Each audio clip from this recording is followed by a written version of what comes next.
Jornal SG de hoje homenageia mais uma mulher sangotardense, nascida nas Guaritas, como ela nos contou aqui.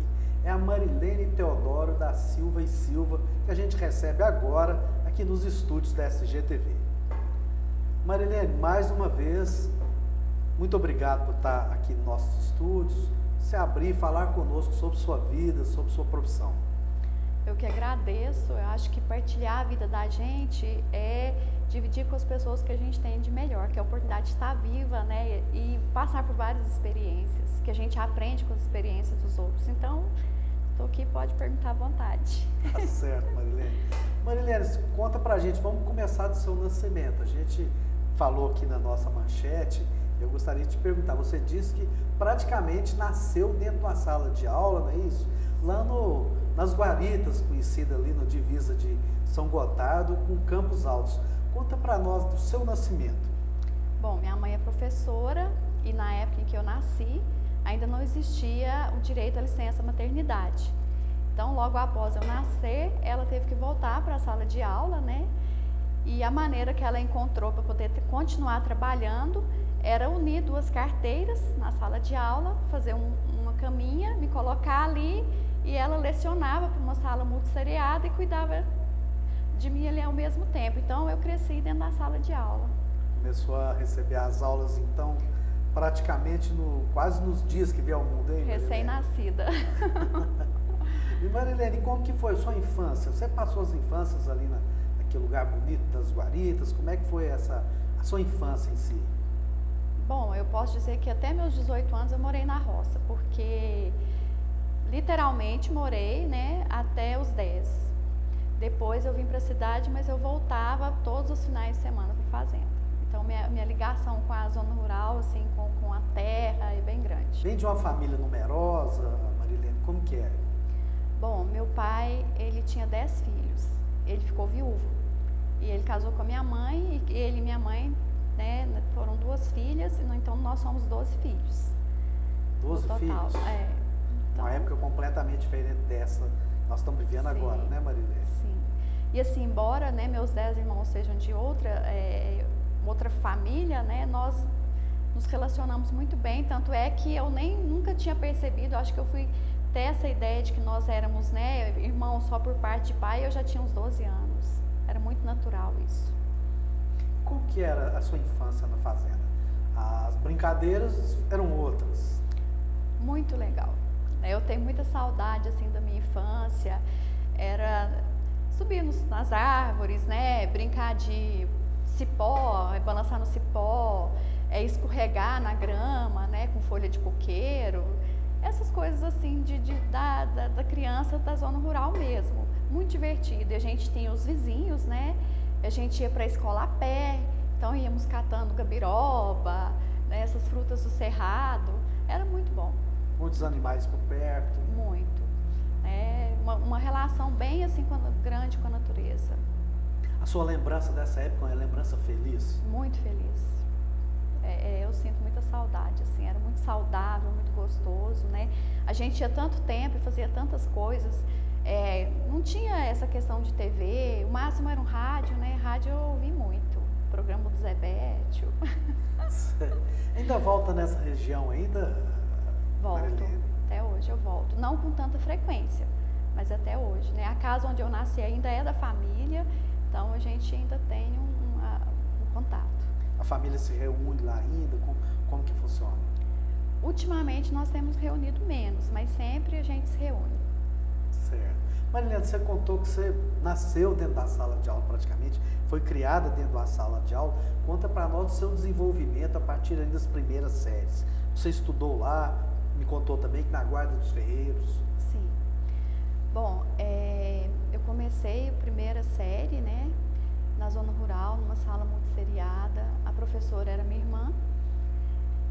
E é muito interessante, eu acho que o formato, eu agradeço muito a oportunidade de ter estudado dessa forma, porque as atividades eram divididas, não existia cantineira, faxineira na escola, então era professora com os alunos. Então tinha semana, né, que tinha um grupo que lavava as vasilhas, que ajudava a confeccionar a merenda, a gente colaborava com a merenda, que chamava formiguinha, né, levar formiguinha, varrer, então tinha o horário que a gente varria o pátio da escola. Então era uma educação assim, não era só conteudística, era uma educação também que formava as pessoas como ser humano. E ali eram homens e mulheres, a tarefa era dividida igualmente para todos os alunos. Então foi uma experiência muito positiva. No segundo ano eu vim para a Guarda dos Ferreiros, né? A gente vinha e voltava todos os dias da fazenda. Depois no terceiro ano eu voltei para a zona rural, nessa mesma escola. Depois no quarto ano eu vim para a Guarda dos Ferreiros novamente. Então, Educação Fundamental 1 eu fiz dessa forma. Depois, a partir da quinta série, eu já vim para a Escola Estadual São Pio X, que foi um choque cultural para mim. Por quê, Maria? Primeiro, a quantidade de alunos, né? Mesmo estudando em Guarda dos Ferreiros, nós éramos poucos. Quando eu cheguei na Escola Estadual São Pio X, uma escola daquele tamanho, aquela quantidade de salas, né? Eu me lembro de entrar no portão, assim, parecia uma boiada entrando na escola, né? Era assustador para mim. E eu fui estudar no primeiro turno, e aí os professores procuraram a minha mãe era professora, né, e pediram para me passar para o turno da tarde, porque existia uma divisão de turmas melhores, quinta A, quinta B, quinta C, né, e aí acabaram que eles me levaram para essa quinta A, que era à tarde. E assim, eu não me adaptei, né, existia uma elitização muito grande, sabe, eu não consegui me adaptar e me voltaram para o turno da manhã. E eu me lembro muito bem, assim, de alguns professores falarem, mas ela está perdendo, aqui ela aprende menos, mas acabou que eu fiquei mesmo até no terceiro ano, no primeiro turno. Bom, Marilene, até você falou uma coisa, gostaria até de retomar essa conversa. Você falou da educação, por exemplo, nessa época em que a gente fazia a formiguinha também. Eu me lembro, no Afonso Pena, ter esse tipo de atividade, que seria uma espécie de educação mais integral, né? E também as pessoas falam isso, que existem vários tipos de educação, né? Uma educação emocional, né? Não é verdade, assim, a educação não é só ser polido, né? A educação parece que ela tem que ser mais integral mesmo do ser humano, né? A formação do ser humano, ela tem que ser uma formação holística. Quantas pessoas que têm domínio de conteúdo, que têm uma competência profissional muito grande, mas não têm a competência emocional? Formar essa competência emocional é muito, muito importante. E a gente só consegue essa maturidade emocional fazendo experiências de vida. Não tem como você ter maturidade emocional em conteúdo. Você tem que experimentar, você tem que vivenciar. E é muito importante que a escola proporcione essas experiências para o aluno, né? Um trabalho em grupo. Você, num trabalho em grupo, você convive ali, às vezes, com um colega de sala que você não gosta muito. Mas ali você aprende, nessa convivência você aprende e adquire maturidade emocional. Então é muito importante a escola viabilizar essa formação. É o que a gente percebe que às vezes uma pessoa muito simples, que pode às vezes nem ter um estudo, ela consegue ser mais sábia que um PhD em uma matéria, mas no entanto a reação dela, a atitude dela é sábia, né, Maria? Exato, a gente ouve muito, principalmente de alunos na universidade, né, dizer assim, o meu professor ele sabe, ele tem muito domínio, mas ele não sabe passar. O que é esse não saber passar? Ele não cria vínculo com o aluno, né? Ele não afeta o aluno de maneira que ele ali tem um laço afetivo, porque é a partir disso aí que a educação acontece. Vamos retomar a linha evolutiva da sua vida aqui, Marilene. Você fez o científico aqui em São Gotardo, no Colégio São Pio X, né? A gente chamava de científico na época, que também existiam outros cursos juntos, né? Você fez o magistério junto, não é isso? Isso. No primeiro turno, né, eu fazia o científico e no segundo turno eu fazia o magistério. E eu comecei a me aventurar pela contabilidade também, né, que era à noite, mas aí eles falaram, não pode não, 3 ao mesmo tempo não vai dar certo. Eu acabei optando, né, pelo magistério e o científico. E a minha opção na época foi devido aos conteúdos, né, o magistério ele era específico, ele tinha as matérias específicas para o magistério e não tinha química, física, matemática, né, então por isso eu fiz o científico na época.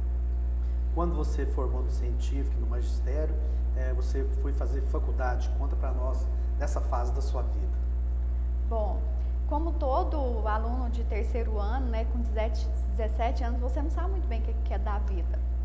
E eu me lembro que na época, A gente não tinha psicólogo na cidade, assim, eu não me lembro de ter, e eu tinha muita vontade de fazer teste vocacional, eu queria saber, assim, o que que eu, né, qual que era a minha habilidade, e eu lembro que um professor, o professor William, que era meu professor de filosofia, ele conseguiu alguém, eu não me lembro o nome da pessoa, que veio fazer conosco um teste vocacional, e foi um teste vocacional, assim, demorado, sabe, foi uma coisa muito bem feita. E eu lembro que no meu teste vocacional, foram 3 conteúdos. A minha primeira profissão seria fazer letras, né, o meu primeiro curso. O segundo, jornalismo. E o terceiro era alguma coisa voltada para psicologia. E eu fiquei muito brava. Falei, não, esse teste deu todo errado, não tem nada a ver comigo e tal.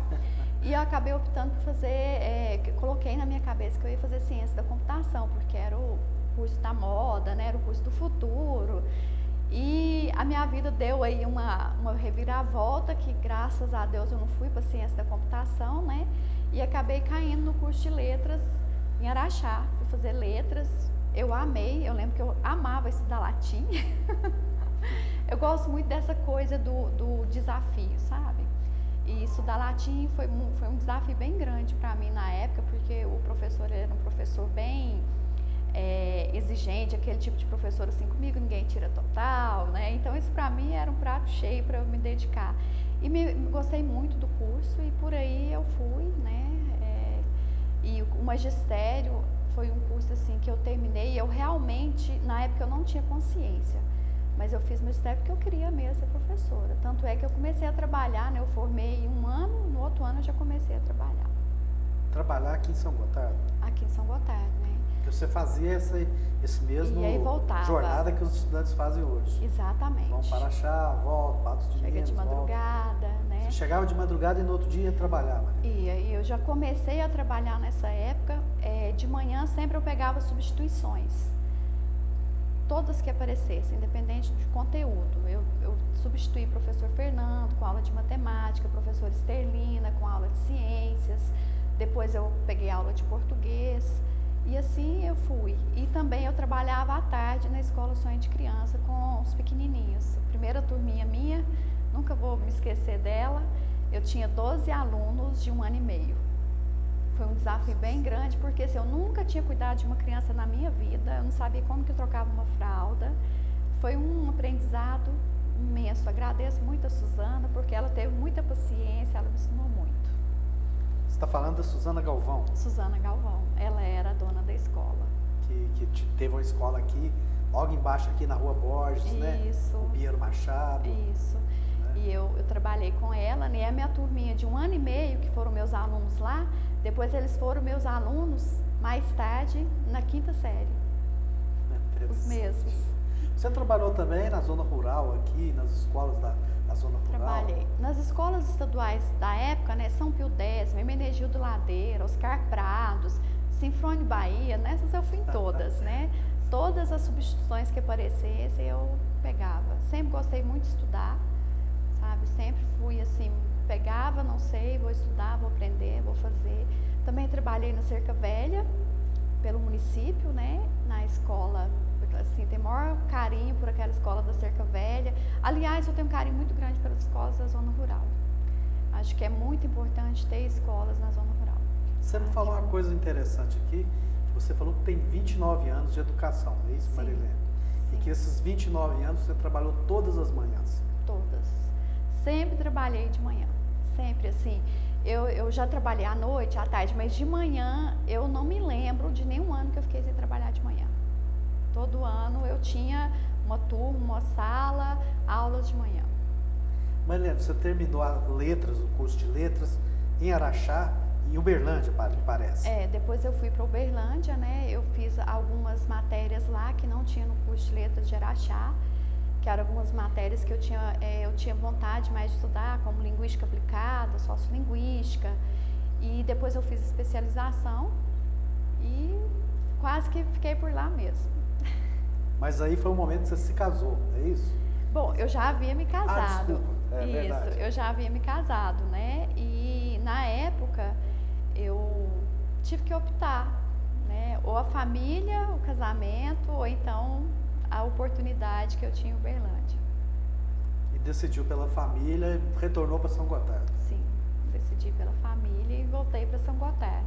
Na época, bem decepcionada, sabe, com muita dificuldade. Foi muito bom, porque quando eu saí de São Gotardo, eu saí um pouco revoltada com a cidade, sabe. Eu me lembro que eu até escrevi alguma coisa, sabe, teve alguém que me ligou e falou assim: Marilene, como que você escreve um negócio dessa cidade que você nasceu e não sei o quê. Mas foi um momento que eu estava muito revoltada com a cidade, sabe. Lógico que não é com a cidade, né, momentos que a gente não está bem com a gente mesmo, né. E aí, quando eu saí de São Gotardo, eu disse que eu não voltaria mais. Mas acabei voltando, e eu me lembro que logo que eu cheguei aqui, foi dito para mim assim: a gente tem que florescer onde foi plantado, e você foi plantado aqui, é aqui que você tem que florescer. Já contou para nós que saiu de São Gotardo assim, meio amarrotado com a cidade, voltou meio de cara virada. Hoje em dia, Marilene, assim, analisando aquele fato do passado, como é que você vê a sua volta para São Gotardo? Você queria ser, você me disse aqui em off que gostaria de ter sido professor da universidade, estava tudo encaminhado realmente para você conseguir esse feito. Você optou: não, vou voltar junto com a minha família, meu esposo não está se adaptando aqui na cidade grande. Como é que você analisa esse fato hoje? Hoje eu analiso como algo positivo que aconteceu na minha vida. Primeiro, porque depois que eu estava aqui em São Gotardo, eu tive a oportunidade de trabalhar, né, com o 3º grau. Não é o que eu quero. Hoje, se eu tiver a oportunidade, eu não quero, sabe? O meu foco é realmente criança e adolescente. O adulto já não é comigo mais. E assim, a minha volta foi uma reconciliação comigo mesma. Foi uma oportunidade que eu tive na minha vida de me reencontrar aqui na cidade, de me identificar como uma pessoa que fazia uma cidadã mesmo, que tinha direitos, deveres e fazia parte de um processo de uma cidade que estava mudando. Nesse momento você já tinha filhos? Como que era? Eu já tinha 3 filhos.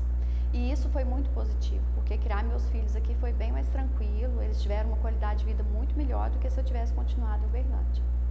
Profissionalmente, como você se encaixou na cidade a partir daí? Bom, quando eu retornei para São Gotardo, eu havia abandonado um concurso, né, público.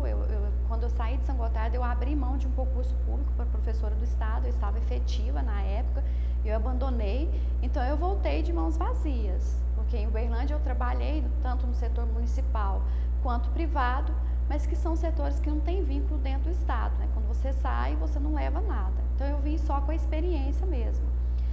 E felizmente, na época estava sendo aberta aqui o colégio de menção, e uma das pessoas que estavam abrindo essa escola aqui era amigo da pessoa com quem eu trabalhava em Uberlândia.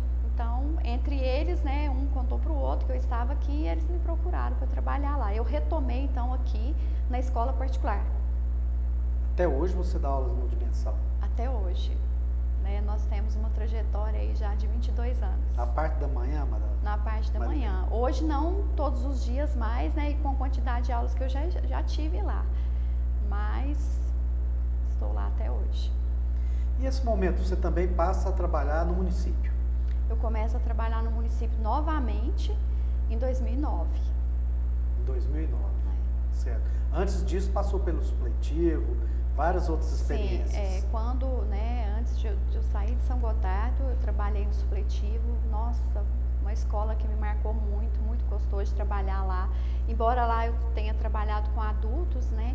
É aquele adulto que não teve oportunidade de estudo, ele é um adulto que está procurando ali uma oportunidade de se identificar como cidadão, por ele ter que aprender a ler, escrever. Então, realmente são alunos muito especiais. E trabalhei também na zona rural, né, pelo município, que foi assim, é uma experiência muito gratificante. Até hoje eu sinto, né, quando a gente visita uma escola de zona rural, a gente percebe que o perfil da criança é diferente. Até hoje ainda, embora, né, eles tenham o celular, toda essa tecnologia, mas ainda tem uma diferença assim na questão da ingenuidade, sabe, da receptividade. Parece que elas são mais carinhosas. Você também teve uma experiência com o ensino superior no SESG e na Unipac, que começou um projeto em São Gotardo, não é isso? Sim, eu trabalhei com português instrumental nas duas faculdades aqui em São Gotardo, né? O SESC quando começou e o Unipac no curso de assistência social. Mas você percebeu que o seu perfil realmente estava com o pessoal mais novo?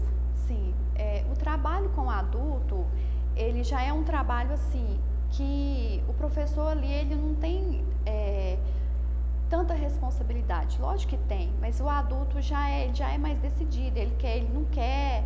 Agora, o adolescente, pelo estudo que eu já fiz do adolescente, pelo que eu leio, é um momento dele ser reestruturado, sabe? Então, a criança, e isso é muito legal no ser humano, porque quando a criança fica com alguma falha, né, na vida dela afetiva ou na formação dela, quando ela entra na pré-adolescência, tem condições de ser reestruturado, né, de sanar os seus traumas, dela se reencontrar, dela se valorizar. Então, a criança, por exemplo, que na educação infantil ou no Fundamental 1, ela se sentiu assim humilhada, né, ela foi chamada de burra, ou ela se sentiu assim, não consigo aprender. Na pré-adolescência, adolescência, o professor tem condições de resgatar esse eu dela. E isso eu gosto muito. Marilene, você, quando começou a sua experiência com a Secretaria de Educação como secretária? Bom, eu comecei como secretária em 2013, né? Quando eu fiz o concurso da prefeitura em 2008, se eu não me engano, eu tomei posse em 2009, fiquei de 2009 até 2012 no cargo de coordenadora de projetos e programas do governo. E em 2013 eu fui convidada para ser secretária de Educação. E está até hoje? Estou até hoje nesse cargo. É uma experiência de muita responsabilidade, né, Marilene? Lida com muitas pessoas, com um universo muito rápido, as coisas acontecendo. Eu acompanho sua trajetória, é uma luta realmente, né? Bom, no momento, Hudson, eu não sei avaliar esse cargo. Eu sempre fico me questionando, sabe? Por que eu estou ali? Né? Se o papel que eu estou desempenhando é realmente o que tem que ser feito, o que mais que eu posso fazer, que eu posso melhorar. Daqui uns anos eu vou saber avaliar. No momento eu estou muito envolvida. É realmente uma demanda muito grande, né? As pessoas pensam que às vezes o trabalho da Secretaria de Educação é um trabalho muito só escolar, pedagógico. Não é. Ele demanda muitas outras coisas. Transporte, né? A questão de estrutura de escola, a questão de programas do governo que muda constantemente, são leis que mudam a todo tempo, sabe? A gente tem que estar lendo muito. Então, assim, é uma sobrecarga muito grande de trabalho. Mas, se eu estou lá é porque eu gosto disso, né? O dia que eu não gostar mais, a gente parte para outra. E a secretaria também envolve também a parte de cultura. Há pouco tempo atrás envolvia a parte de esporte. Sim. Ainda continua com a parte de turismo, não é isso? Sim, né? A secretaria hoje ainda está voltada para a educação, a cultura e o turismo. Embora seja assim tudo muito próximo, são demandas diferentes, né? A gente percebe que a cultura ela demanda muito no sentido assim, porque fomentar a cultura no Brasil é um desafio, né, Hudson? Quando a gente fala assim, você participa tanto com a gente, quantas coisas que podem ser feitas, né? E como que existem entraves nisso. A gente fala que tem muitos entraves na educação, tem muitos entraves, mas está bem à frente da cultura. No seu caso, Marilene, como você avalia, assim, você acabou de dizer que ainda não consegue ver 100% a sua atuação como secretária de Cultura. Mas, assim, para o nosso telespectador ter uma ideia, o que da Marilene, você conseguiu introduzir na Secretaria de Cultura, de Educação, perdão? Bom, acho que, assim, eu pelo menos tento introduzir muito essa questão do valor que a educação tem na formação do ser humano. A educação ela só é necessária a partir do momento que ela promove as pessoas. E para promover as pessoas, é necessário assim, que todos os envolvidos se sentam promovidos. Eu particularmente, vejo assim, as pessoas falam que o professor é muito desvalorizado. Sim, o professor é desvalorizado se nós formos medir o trabalho do professor em termos financeiros. Mas quantas profissões também que são mal pagas? Então, eu já vejo um pouquinho diferente. Eu acho assim, que o professor, ele não é desvalorizado. Eu não me sinto desvalorizada. Porque eu valorizo o meu trabalho pelo que eu colho com ele. Então, quantos ex-alunos que a gente tem, né? Quantas pessoas que passam pela gente e são pessoas que agradecem por aquilo que a gente fez por elas. Eu acho que isso não tem dinheiro que pague. Então, assim, o que eu penso muito, né, enquanto secretária de Educação é isso, sabe? Que todos nós que estamos envolvidos, todos nós que somos profissionais de educação, desde auxiliar de secretaria, auxiliar de serviços gerais, né, a professora, a diretora, que todos estejam imbuídos na formação do ser humano, né, de humanizar as pessoas mesmo, porque nós estamos vivendo um momento assim de muita robotização, de muita as pessoas estão sendo vistas muito como objetos, as pessoas se acham, né, se veem como objetos, e a gente não pode permitir isso. Eu não posso me ver como objeto de produção e nem me deixar ser vista como objeto de produção. E isso tem que partir das pessoas que têm mais maturidade. Dentro da escola, quem são essas pessoas? São os professores, aqueles que promovem a educação. Além disso, uma coisa que eu priorizo muito, né, no trabalho é a gratidão. Sabe? Eu acho que nós temos que ser muito gratos. A gente tem que agradecer por ter os alunos que a gente tem. A gente tem aí uma demanda grande em relação à nossa diversidade cultural, né? As crianças que chegam, são crianças que chegam com uma defasagem de aprendizagem, sim, que isso tem, assim, dificultado o desenvolvimento do professor em sala. O professor sofre muito com isso, ele se angustia muito porque ele tem que atender um aluno que já estava conosco, né? E tem que atender aquele que chegou às vezes no 5º ano e não sabe o nome. Então, isso para o professor é um sacrifício muito grande, ali estar dentro da sala com aquelas crianças e conseguir fazer um bom trabalho. Mas, ao mesmo tempo, se nós não tivéssemos esses alunos chegando, talvez hoje nós não teríamos nem 4 escolas em São Gotardo. Então, ao mesmo tempo que é difícil, é uma oportunidade de trabalho, uma oportunidade de crescimento e, mais que isso, por isso que eu falo da gratidão, é uma oportunidade de você contribuir com aquele que, às vezes, não teve a oportunidade ainda de ter um bom professor. Como que você avalia a educação em São Gotardo, assim, dentro do ranking estadual, nacional? Particularmente, eu avalio que tem muito que ser feito, tem que melhorar muita coisa, né? Nós temos que melhorar muito, tanto em termos de estrutura, quanto de as práticas pedagógicas, embora a gente busque muito, assim, melhorar. Agora, quando a gente olha com o parâmetro regional e estadual, que a gente ouve, por exemplo, quando eu vou no encontro de secretários, né, quando a gente leva o que está acontecendo, quando a gente mostra o trabalho que é desenvolvido, já cheguei a tirar algumas fotos, né, de trabalhos de professores, igual a gente tem o livro de ouro, a gente tem também o acesso às sequências didáticas que os professores fazem, as aulas que eles dão, a própria postagem que as escolas fazem. Então, às vezes eu levo e mostro isso, fica todo mundo de queixo caído, todo mundo acha que a nossa educação, assim, está muito bem, está caminhando muito bem.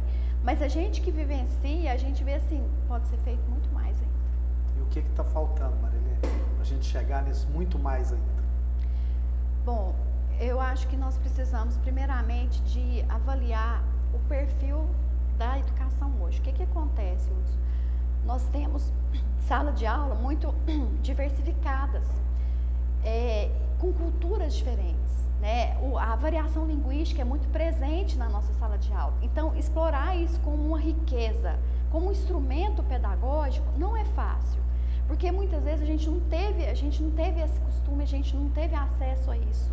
E muitas vezes a gente vai ministrar uma aula com a ideia de que isso é o que tem que ser feito. E às vezes isso que tem que ser feito, na hora eu tenho que ter uma flexibilidade, eu tenho que ter um jogo de cintura, eu tenho que partir daquela necessidade do meu aluno. Então, ser professor aqui em São Gotardo é mais difícil do que ser professor em Matutina, por exemplo. Sabe, aqui o professor ele tem que se doar muito mais. Exatamente por causa dessa diversidade. Marilene, a gente descobriu um perfil seu também, que eu pelo menos ainda não conhecia bastante em 2017, principalmente através das escolas que te homenagearam e tudo. Você tem um lado seu também que é uma pessoa que gosta de escrever, e segundo você me contou aqui, você já escreve há bastante tempo, não é isso? Queria que você falasse dessa Marilene escritora aí que está surgindo, ou melhor, que sempre conviveu com a educadora, com a mãe, com a esposa.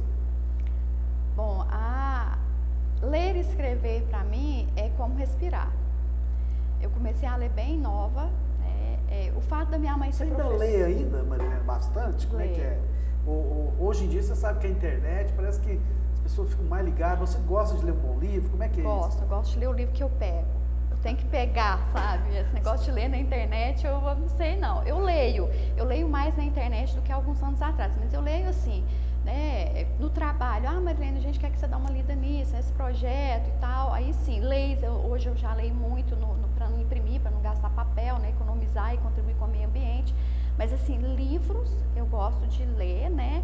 E eu gosto muito de reler, sabe, Hudson? Por exemplo, agora eu estou relendo, né, Madame Bovary. Às vezes tem uma personagem assim que me marcou e tal, eu falei, gente, vou pegar e ler aquele livro de novo, porque a leitura ela é sempre inovadora. A gente pode ler o mesmo livro, né? O Pequeno Príncipe, né? Eu já li 4 vezes. Cada vez que eu leio, eu faço uma interpretação diferente, né? É isso que é legal do livro. O livro parece que ele é aquele seu momento que dá a cara ao livro, né? E não o livro que fala, é isso que está escrito. Mas eu comecei a ler muito nova, porque como minha mãe era professora, então eu tinha muito acesso a livros e tudo, né? E a minha mãe tinha uma estratégia muito legal, porque ela fazia biscoito. Eu falo que a minha mãe, ela era a típica mulher assim, mais contemporânea, mais renovadora, mas ao mesmo tempo mais tradicional, porque ela estudou fora e tudo, mas ao mesmo tempo ela era uma dona de casa, ela fazia biscoito, sabe? Quando ela ia enrolar o biscoito, ela enrolava em forma de letras. Aí ela ia alfabetizando a gente com aquilo, né? Então quando eu entrei na escola eu já estava até alfabetizada, e histórias também. Então ela pedia a gente para ler um livro e tudo, e depois a gente tinha que contar a história. Aí na hora que ela fazia, enquanto ela fazia o biscoito, era a hora que ela ouvia a história que a gente tinha que contar. Então, depois eu tive professores assim, professor Diniz, sabe, professor Carlos Anselmo, então foram professores, professora Márcia Ney, que eu nem sei onde anda, foram professores assim que me instigavam muito a leitura. E acabava que a escrita, ela surgiu assim, não sei quando ela surgiu, sabe, eu sempre escrevi, é uma necessidade. E escreve que tipo de literatura? Você gosta de escrever contos, poesia? Você gosta de escrever suas memórias, uma coisa muito pessoal? Como é que funciona? Eu escrevo muito poesia, mais poesia. Eu tenho alguns contos que eu escrevo, inacabados. Eu começo a escrever e depois eu canso daquele personagem, eu deixo de lado, sabe? Eu escrevo muito assim, Hudson.